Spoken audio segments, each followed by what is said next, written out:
aha turi niho kwa Kazungu Denis wamaze gutabwa muri yombi n'urwego rw'ubugenzacyaha RIB. Aha duhagaze hari icyuka cyinshi cyane kinuka, haranuka cyane haranuka cyane. Iki ni icyobo ngo rero acukuye akajya bajugunyamo. Bamwe bahacukura mugeze muhagerera? Oya, ntabwo nta muturage bemera kuhagera. Namwe rugambira mugeze muri iki gitondo? Nuko twahageze twareberaga kure ino. Ibintu byo byatunukiraga. Byajyaga binuka mukabyumva? Byarazamutse biratunukira twajyana imbeba zapfuye. Harabye kingana cyanukiye hari icyo cyuka byanutse kuwa kabiri. Tuba tukurweke ni.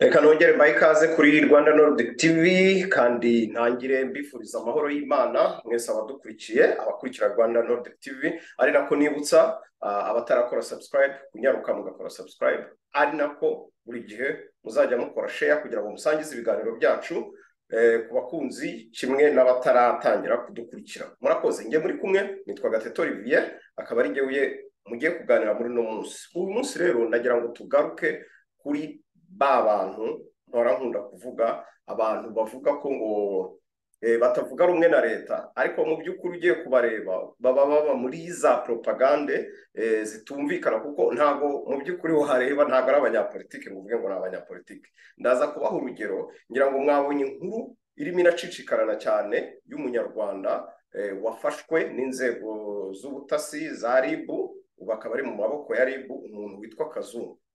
Uyu rero yaratuye muri Gasabo muri Kicukiro, yafataga abana b'abakobwa ku ngufu, no kuvuga ngo baje kumusura iwe. Yari yaracukuye icyobo mu nzu yakodeshaga, amaze gucukuramo icyobo bagakora ibyo bakora, amaze kubasambanya yarangiza akabajugunya muri uwo mwobo. Ni ibintu rero turaza kwifashisha inkuru y'umunyamakuru witwa Ndahiro Pierre Papi wagezeyo muri iki gitondo, yerekana uko byari bimeze. Yavuze ko hari umuntu uteye ubwoba, harimo n'abantu n'imirambo y'abantu itari yabora ikigaragara igikomeye. Ibi rero tuvanga ahangaha rero niho kuri iyi nzu ivuga ko ari kwa pasiteri hakodeshwaga n'uyu mugabo Kazungu, bikekwa ko ngo yishe abaturage, abakobwa bamusuraga bakatakariza ubuzima. Nubwo kwagera bitatworoheye kuko urupangu rurafunze, kwinjira n'ikibazo cy'ingutu, ariko ukihinjira uhita wumva icyuka kinuka cyane, ku buryo nyine byanze bikunze hari bamwe mu bari baramaze kubora, nuko nabyita. Kuba urwego rw'ubugenzacyaha rwamaze gutangaza ko uyu Kazungu Denis yamaze gutabwa muri yombi, abaturage nabo bavuga ko hari undi mugore bikekwa ko yakoranaga n'uyu Kazungu nawe wamaze gutabwa muri yombi. Gusa aya makuru akaba yaje kongera gushimangirwa n'umuyobozi nshingwabikorwa w'akarere ka Kicukiro, nubwo kugeza kuri uyu munota wa none nta mubare runaka w'abakekwa baba barishwe n'uyu Kazungu Denis wamaze gutabwa muri yombi n'urwego rw'ubugenzacyaha RIB. Ku ruhande rw'abaturage basaba ko uyu Kazungu Denis aramutse hamwe n'ibi byaha ngo nawe yakagomba gukanirwa urumukwiye, ndetse ntibatinya no kuvuga ko yakagombye gukurwa muri rubanda. Ubugome nk'ubu ndengakamere bugaragaye igihe abaturage basaba ko mu gihe abashyitsi babasuye cyangwa se abimukiye mu gace runaka bagomba gukorerwa ibarura, banava aho bari bacumbitse cyangwa se bari batuye, bakongera bagakurwa mu gitabo cy'aho bari batuye, mu rwego rwo kugira ngo babashe kumenya amakuru y'imibereho y'abaturage umunsi ku wundi. Biteye isoni n'agahinda aho umuturage ashobora kwica abantu bangana gutya, amakuru nabwo kumenyekana bikaba ikibazo cy'ingutu. Ariyo mpamvu basaba ko byibura buri muturage yakagombye kuzajya atanga amakuru umunsi ku wundi, mu rwego rwo guhashya ubugome nk'ubu. BTN TV mu karere ka Kicukiro, umurenge wa Kanombe, Ndahiro Valence Papi. rero impamvu nongeye kubigarukaho nta yindi, ndagaruka mbereka bano bantu bitwa ko ngo barwanya leta ko ibyo bakoresha amastrategie yose ashoboka kugira ngo barebe uko bahimba ibinyoma, noneho bagume babeshya bagenzi babo babana, yaba hanze yaba mu Rwanda, ababana muri ibyo binyoma babumva abo bafite ubwenge buke niko nabyita bakagira kuko ngo nibyo. Bafashe ifoto ya perezida wa repubulika, ngira ngo murabizi ko perezida wa repubulika yari mu nama i Nairobi ivuga ku bintu bijyanye n'ihindagurika ry'ikirere n'uburyo ki barwanya iryo hindagurika ry'ikirere.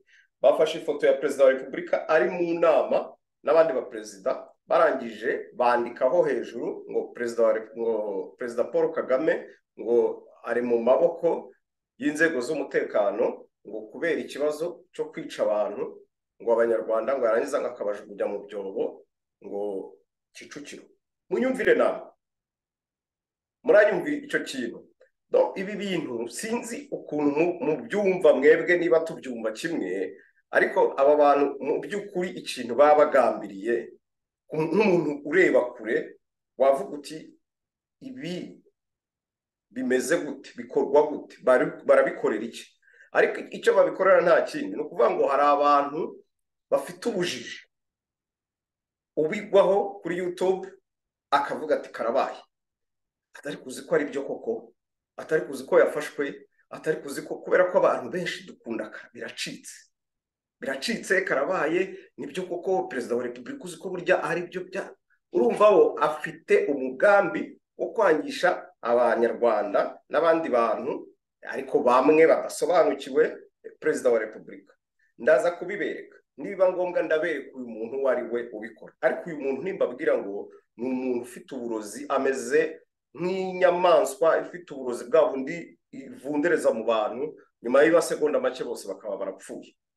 Ko biteye ubwoba ko iyo umurebye ukareba ibintu yandika kuri Twitter, ukareba ibintu avuga, afite ubugome bwa bundi bw'indengakamere, bwa bundi bwo hejuru, ku buryo icyiza nshimira abanyarwanda baragenda bakamusubiza bakamubwira bati jya ureka kubeshya wa mugabo, ibintu uvuga jya ureka kubeshya, jya ureka gushaka guhindura ibintu uko biri, jya ureka guta umwanya. Ariko ni umuntu uba uri kuri Twitter amasaha 24 kuri 24, akoresha amazina atazwi, akoresha amazina ataraye, urumva, akoresha account nyine iri anonymous ku buryo ushobora kumenya ngo ninde uyikoresha.